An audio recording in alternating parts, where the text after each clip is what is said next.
Hi friends, ഇന്നിവിടെ നമ്മൾ discuss ചെയ്യാൻ പോകുന്നത് മുഖവിലയെക്കുറിച്ചും സ്ഥാനവിലയെക്കുറിച്ചുമാണ് അല്ലേ. മുഖവില എന്താണ്, സ്ഥാനവില എന്താണ്, ഒരുപാട് ക്വസ്റ്റ്യൻസ് ഞാൻ കണ്ടിട്ടുണ്ട്. മത്സര പരീക്ഷകളിലെല്ലാം തന്നെ ഉള്ള ഒരു പ്രധാന ക്വസ്റ്റ്യനാണിത്, മുഖവില സ്ഥാനവില എന്ന് പറയുന്നത്. ആദ്യം നമുക്ക് മുഖവില എന്താണ് എന്ന് പരിശോധിക്കാം. ഒരു സംഖ്യ, നമുക്കിപ്പോൾ ഒരു സംഖ്യ തരികയാണ് എങ്കിൽ, ഒരു സംഖ്യ നമുക്ക് തന്നാൽ ആ സംഖ്യയുടെ വില തന്നെയാണ് എന്ത്, മുഖവില എന്ന് പറയുന്നത്. മുഖവില തന്നെയാണ് എന്ത്, യഥാർത്ഥ വില എന്ന് അറിയപ്പെടുന്നത്.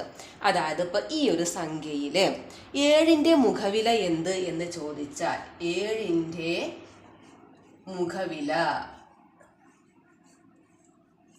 മുഖവില എന്താണ് എന്ന് ചോദിച്ചാൽ എന്താണ് ഇതിൻ്റെ ആൻസർ? ഈ ഒരു സംഖ്യയിലെ 7ൻ്റെ മുഖവില എന്ത് എന്ന് ചോദിച്ചാൽ അതിൻ്റെ ഉത്തരം 7 എന്ന് തന്നെയാണ്.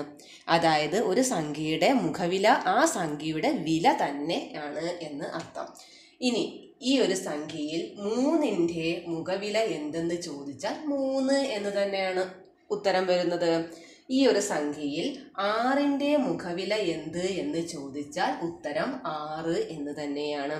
ഈ ഒരു സംഖ്യയിൽ 4ൻ്റെ മുഖവില എന്ന് ചോദിച്ചാൽ ഉത്തരം 4 എന്ന് തന്നെ വരുന്നു. അപ്പോൾ മുഖവില എന്താണ് എന്ന് എല്ലാവർക്കും മനസ്സിലായോ? അതായത്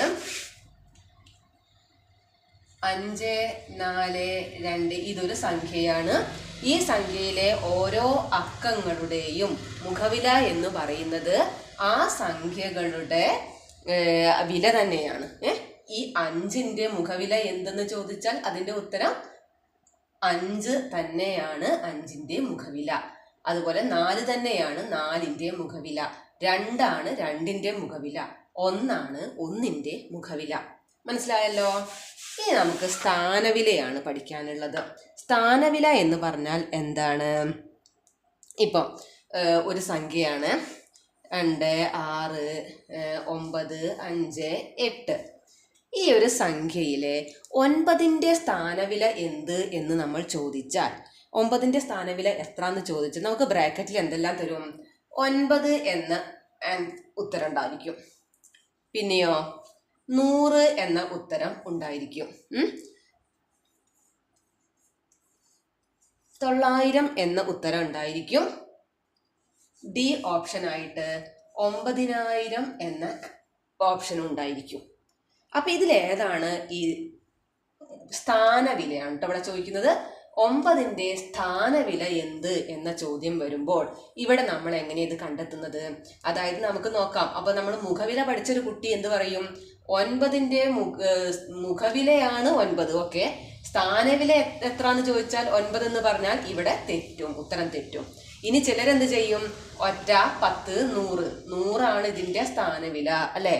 100ൻ്റെ സ്ഥാനത്താണ് 9 നിൽക്കുന്നത്. അപ്പോൾ 100 സ്ഥാനവില എന്ന് പറയും. അപ്പോഴും തെറ്റും.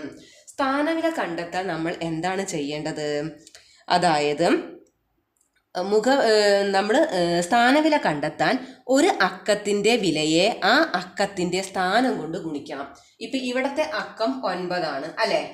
ഈ 9നെ നമ്മൾ എന്ത് ചെയ്യണം? ഇതിൻ്റെ സ്ഥാനം കൊണ്ട് ഗുണിക്കണം.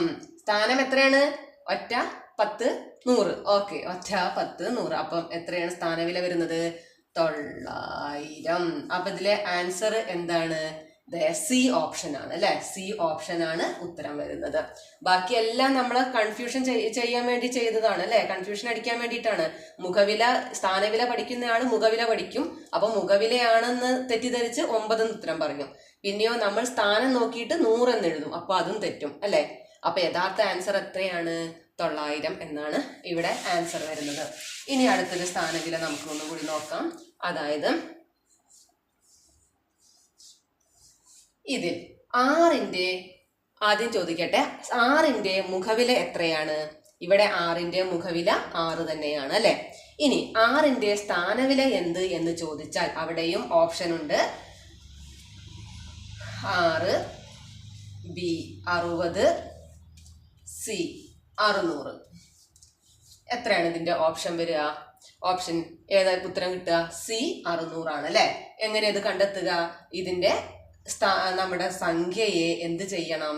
സ്ഥാനം കൊണ്ട് ഗുണിക്കണം. അപ്പം 600 എന്ന് ആൻസർ കിട്ടുന്നു. നമുക്കൊന്നും കൂടി ചെയ്ത് നോക്കാം.